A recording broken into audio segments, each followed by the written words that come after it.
Welcome, and may your day and your entire week be filled with divine blessings. Yes, absolutely. It's so great to be here. It is a privilege to have you joining us.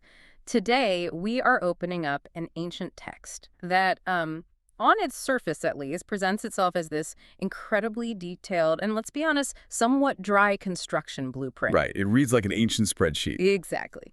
We are diving into Exodus chapter 38, and to help us navigate all the complexities of this architectural and administrative ledger, we're pulling from two really distinct, highly regarded study Bibles today. We have the Holman Study Bible, which is fantastic for that rich historical and archaeological depth. And we're pairing that with the NAA, the Nova Almeida Actualizada Study Bible.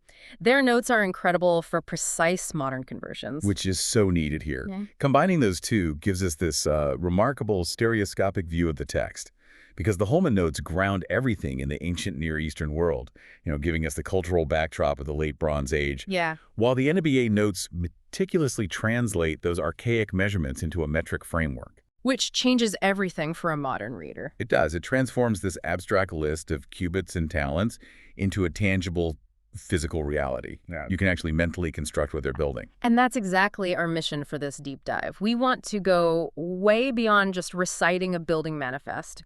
Our goal is to uncover the astonishing engineering capabilities of this nomadic group. We're looking at the massive accumulation of wealth they managed, and frankly, the surprisingly modern administrative and accounting practices required to actually pull off the tabernacle's construction. When you peel back the layers of religious tradition and just look purely at the logistics, you find a masterclass in project management. Resource allocation. Supply chain coordination, all of it. This is a massive, highly organized public works project taking place entirely within a harsh desert environment. Which just exponentially increases the difficulty of every single task. Absolutely. Okay, let's unpack this, starting right at the heart of the tabernacle's courtyard, the altar of burnt offering. And this is where the NAA Study Bible's modern conversions are just indispensable. They point out that the altar was made of acacia wood and completely overlaid with bronze. Which is no small feat. No, it was a perfect square.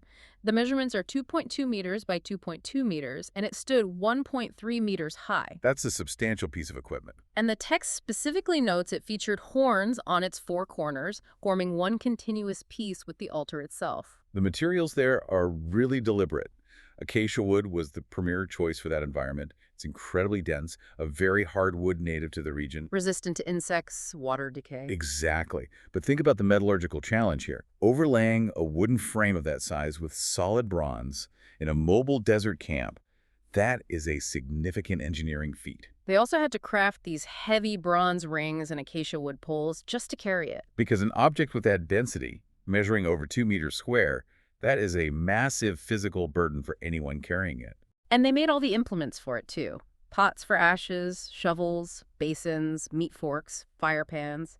Every single one crafted from solid, cast bronze. The logistics of casting that much bronze without a permanent foundry speaks volumes about the advanced skill set of these artisans. It really does. But the bronze itself, this is where the narrative takes a really fascinating turn. Oh, yes. The basin. Right. The text isolates this specific architectural feature, the bronze basin, and details exactly where the material came from. It wasn't just drawn from some general stockpile of donated scrap metal. No, it wasn't. It was constructed entirely from the mirrors of the women who gathered to serve at the entrance of the tent of meeting. What's fascinating here is the socioeconomic and historical context the Holman study notes provide regarding these specific mirrors. Because they weren't glass, right? Right. In the ancient Near East, mirrors were made of highly polished bronze. And given the timeline, the exodus from Egypt, these were almost certainly of Egyptian origin. Which meant they were top tier. The best. Egyptian bronze mirrors were renowned across the entire ancient world for their exceptional quality. In fact, the Holman notes highlight a letter from the mid-14th century BC. I love this detail. It literally documents a shipment of these very types of mirrors from Egypt to a king in Babylon. Wow. That historical parallel just completely elevates the status of these objects. These women were not donating mundane household items. They were donating luxury trade goods. Highly valuable ones. The presence of high-value luxury goods among a displaced people is an intriguing economic detail on its own. But it also forces us to look at the donors, the women who served at the entrance of the tent of meeting. Right. The narrative just introduces them without any real explanation. It assumes the ancient reader is already intimately familiar with who they are and their role in the camp's hierarchy. And the NAA notes address that historical gap perfectly. Yeah. To the original audience, the societal role of these women was just an established fact. Yeah, but to us, To us, they are a bit of a historical mystery. This particular group of serving women only appears briefly in one other instance in the entire biblical corpus. much later on. Right, in 1 Samuel 2.22, in connection with the sons of Eli. The text simply does not give us a comprehensive job description of their service. Or their organizational structure. We're really just left to piece together their significance through their actions here, and the profound symbolism embedded in this specific donation. It's incredibly moving. It is. They take an object fundamentally designed for self-reflection, for looking at your outward physical appearance, and they surrender it. And the artisans melt down those luxury items. Yes, they upcycle them. They turn them into a basin utilized exclusively for spiritual purification. The priests have to wash their hands and feet in it before they approach the holy sanctuary, It's a deliberate transformation. taking a tool of vanity and making it an instrument of spiritual cleansing, permanently placed right there between the altar and the tent. It creates this really powerful synthesis of material wealth and theological purpose. Yeah. The act of washing before entering the sacred space becomes permanently tied to the sacrificial giving of these specific women. Every time a priest washed, he was interacting with a repurposed symbol of personal sacrifice. It adds such a deeply human layer to what is otherwise an architectural blueprint. It really does. Here's where it gets really interesting, because the text moves outward from these specific bronze items to establish the perimeter of the courtyard itself. The scale of which is just staggering. For a mobile structure, absolutely. Right. Relying again on the NAA's metric conversions, the perimeter consists of curtains on the north and south sides that were each 44 meters long, 44 meters. and the east and west sides were 22 meters wide. Building a structure measuring 44 by 22 meters requires a formidable structural support system, especially when you factor in desert wind shear. Right, it's basically a giant sail if you don't anchor it. Exactly. The text details that this massive perimeter was constructed of fine, twisted linen. To produce that volume of fine linen requires a massive undertaking in spinning and weaving. You're talking about hundreds of skilled textile workers operating in tandem. Easily. And to support all that linen, the architecture called for heavy bronze bases, silver hooks, and silver bands on the pillars. Plus, the entrance curtain alone was an 8-meter-wide masterpiece, embroidered with blue, purple, and scarlet yarn woven right into the fine linen. And sourcing those specific dyes in the ancient Near East, particularly the murex snail for the purple and the Kermes insect for the scarlet, that implies significant wealth. And access to advanced trade networks, even while they were nomadic. Exactly. And coordinating all these rare materials fell to specific named individuals. The text elevates two men as the primary architects and master artisans. Bezalel and Aholiab. Right. The lead was Bezalel, from the prominent tribe of Judah. He is described as the individual who executed everything commanded by the Lord. He essentially functioned as the general contractor, overseeing the macroscopic vision of the entire project. Yes, and his primary collaborator was Aholiab, from the tribe of Dan. Aholiab brings a highly specialized resume to the project. The text identifies him as an engraver, a designer, and a master embroiderer. He was specifically tasked with working the blue, purple, and scarlet yarns, as well as the fine linen. And notice the collaboration there. You have Judah, a dominant tribe, working closely with Dan, a traditionally smaller tribe. Managing this massive workforce together. It highlights a deliberate intertribal unity required for the sanctuary's completion. If we connect this to the bigger picture, we recognize the staggering logistical complexity of their task. Coordinating thousands of laborers. Managing rare and expensive supply chains, ensuring strict adherence to complex architectural dimensions, that requires more than just artistic vision. It requires a rigorous bureaucratic framework. Exactly. The text points out that the Levites functioned as the ancient equivalent of project managers and auditors. They operated under the direct administration of Ithamar, the son of Aaron the priest. So what does this all mean? Well, the implementation of this bureaucratic framework leads directly to the final section of the chapter. The audit. The ultimate ancient audit. The inventory they maintained is just astonishing in its volume. Using the NAA's calculations, the sanctuary's construction utilized approximately 1,000 kilograms of gold. A literal metric ton of gold. Managed, shaped, and guarded in a transient desert camp. And the ledger doesn't stop there. It continues with 3,401 kilograms of silver, plus an additional 2,400 kilograms of bronze. Think about the security protocols alone. You'd have to design the entire physical layout and movement of the camp around protecting roughly 7 metric tons of precious and semi-precious metals. And the text is highly specific regarding the origin of that silver, the 3,401 kilograms. It was not a free will offering like the gold and bronze were. No, it was a tax. A highly organized census tax. The administration counted 603,550 men, specifically those aged 20 and upward.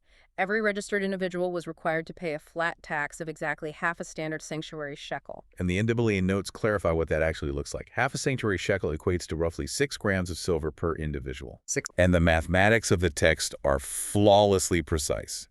603,550 men contributing 6 grams each perfectly accounts for the 3,401 kilograms of silver listed in the audit. It is a rigid flat tax, meaning the wealthiest individual and the poorest individual held the exact same financial equity in the foundation of the sanctuary. The meticulous nature of this audit is just striking. The text dedicates so much space to listing exact weights, head counts, mathematical proofs. It reads entirely like a modern balance sheet, just dropped right into a book otherwise focused on theology, law, and narrative history. This raises an important question. Why dedicate sacred parchment to a bureaucratic ledger? Why not just say they built it and it was beautiful? Exactly. And the insights from both the Holman and NAA notes point to an ancient demand for absolute public transparency.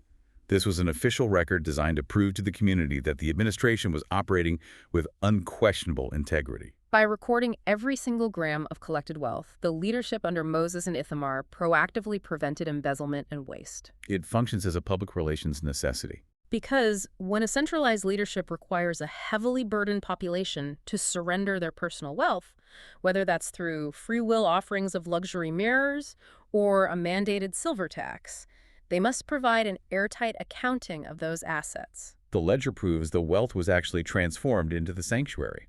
It wasn't being hoarded by the ruling class. The Holman notes offer a really fascinating cultural parallel here, too. The Egyptian connection. Yes. This rigorous standard of public accounting mirrors the administrative and bureaucratic records maintained by the ancient Egyptian state.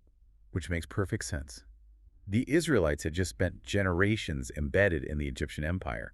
They understood intimately how a massive state apparatus tracked its grain, its gold, and its labor. So they adopted and adapted those advanced bureaucratic standards to legitimize their own sacred project. It demonstrates that an abundance of resources requires a corresponding abundance of administrative oversight. And to demonstrate exactly where that silver was allocated, the audit gives a highly specific breakdown. The text states that 3,400 kilos of the collected silver were used exclusively to cast 100 bases for the sanctuary columns and the veil. Okay, do the math on that.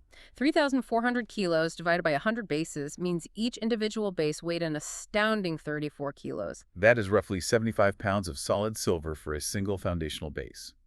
And the sanctuary utilized 100 of them. That detail radically alters our understanding of the tabernacle's physical reality. It was not a flimsy tent swaying in the wind. The columns were anchored into literal tons of solid silver. The physical labor required to transport those bases is just mind-boggling. The Levites in charge of the structural framework had to manually lift and load 100 solid silver blocks, each weighing 34 kilos onto carts every single time the camp mobilized. The audit inadvertently highlights the grueling physical reality of maintaining this sacred space. It really does. Which perfectly synthesizes the reality of Exodus chapter 38.